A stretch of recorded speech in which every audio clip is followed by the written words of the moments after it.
അസ്സലാമു അലൈക്കും വറഹ്മത്തുള്ളാഹി വബറകാതുഹു. ഹദീസ് ക്ലാസ് 1403. ബഹുമാനപ്പെട്ട ഇമാം മുസ്ലിം റളിയല്ലാഹു അൻഹു റിപ്പോർട്ട് ചെയ്യുന്ന ഹദീസ്.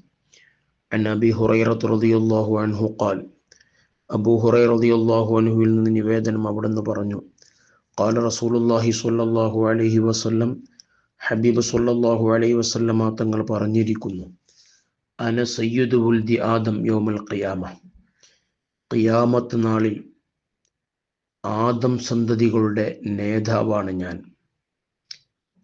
അതൊരു വല്ലാത്ത പ്രഖ്യാപനമാണ്. ഇന്നേ വരെ ഒരാളും അങ്ങനെ പറഞ്ഞിട്ടില്ല.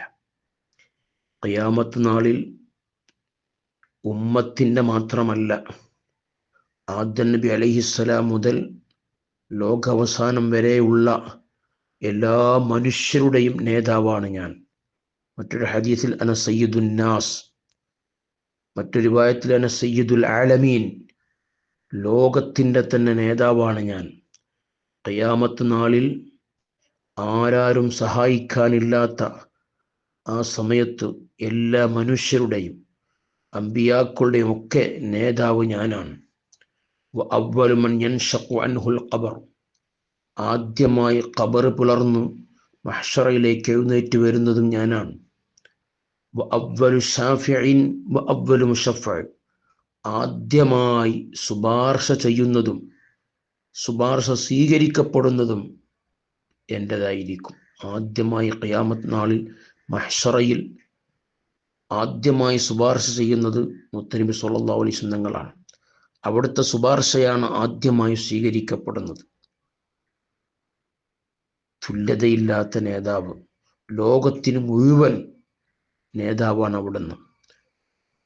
ആ സമയത്ത് ആരാരും സഹായിക്കാനില്ലാത്ത സമയത്ത്, ഇന്ന് അമ്പിയാക്കൾ, ഔലിയാക്കൾ, സ്വാലിഹീങ്ങളോട് സഹായം തേടാൻ പാടില്ല എന്ന് പറയുന്ന നവീനവാദികൾ വരെ അവിടുന്ന് ഒരു ശുപാർശകൻ അന്വേഷിക്കും. റബ്ബിനോടൊന്ന് റെക്കമെൻഡ് ചെയ്ത് ഷഫാഅത്ത് ചെയ്ത് രക്ഷപ്പെടുത്താൻ ആരുണ്ട് എന്ന് അവിടെ വെച്ച് എല്ലാവരും അന്വേഷിക്കും. അപ്പോഴാണ് മുത്തുനബി സ്വല്ലല്ലാഹു അലൈഹി വസല്ലമ തങ്ങൾ ശുപാർശ ചെയ്യുന്നത്, ഷഫാഅത്ത് ചെയ്യുന്നത്. ആദ്യമായി ഷഫാഅത്ത് ചെയ്യുന്നതും ഷഫാഅത്ത് സ്വീകരിക്കപ്പെടുന്ന മുത്തുനബിയുടേതായിരിക്കും. അല്ലാഹു തആല മുത്തുനബി സ്വല്ലല്ലാഹു അലൈഹി വസല്ലമ തങ്ങളോടുള്ള മഹബ്ബത്ത് അല്ലാഹു നമുക്ക് ഏറ്റി തരട്ടെ. അവിടുത്തെ ഷഫാഅത്തിന് അല്ലാഹു നമ്മൾ അർഹരാക്കി തരട്ടെ. അവിടുത്തെ തൃക്കരങ്ങളെ കൊണ്ട് ഹൗദുൽ കൗസർ വാങ്ങി കുടിക്കാൻ അല്ലാഹു നമുക്കൊക്കെ തൗഫീഖ് നൽകട്ടെ.